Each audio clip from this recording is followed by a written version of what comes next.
Entertainment की खबरों की जानिब मकबूल तरीन शोबिस जोड़ी का एजाज रखने वाले अहद रज़ा मीर की आने वाली वेबसाइट सीरीज धूप की दीवार का ऑफिशियल पोस्टर जारी कर दिया। टीवी स्क्रीन और हकीकी जिंदगी की मकबूल तरीन शोबिस जोड़ी का एजाज रखने वाले अहद रज़ा मीर और सजल अली रवां माह जून में मकबूजा कश्मीर में भारतीय मुजालिम और वहां 2019 में होने वाले पुलवामा हमले के तनाजुर में बनाई जाने वाली वेब सीरीज धूप की दीवार में दिखाई देंगे। सोशल मीडिया पर इस वेब सीरीज का पोस्टर जारी होते ही वायरल हो गया, जिसमें सजल अली और अहद को देखा जा सकता है।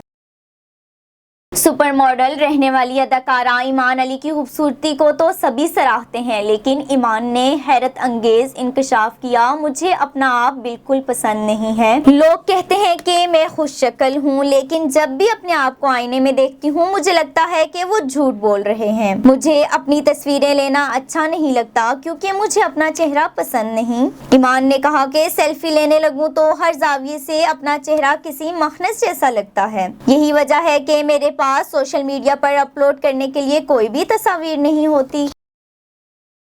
इंसान की जिंदगी का सबसे सुनहरा दौर उसका बचपन होता है, क्योंकि बचपन की हसीन यादें भुलाई नहीं भूलती। अक्सर टीवी स्क्रीन पर जलवे बिखेरने वाले शोबिस सितारे अपने बचपन की तस्वीर को सोशल मीडिया अकाउंट पर पोस्ट करके अपने मदाहों को हैरान कर देते हैं। अदाकारा मावरा हुसैन ने अपनी इंस्टाग्राम पोस्ट में एक दो तस्वीरों का कोलाज शेयर किया, जिसमें एक तस्वीर तो उनकी हालिया दिनों की है जबकि दूसरी 20 बरस पुरानी है। अदाकारा ने तस्वीर शेयर की और कैप्शन में लिखा कि जहां तुम मुस्कुराए मेरी मंजिल वहीं। इनका मजीद कहना था कि हमेशा याद रखेंगी कि कभी आप भी बच्चे थे जो दिल के सच्चे होते हैं।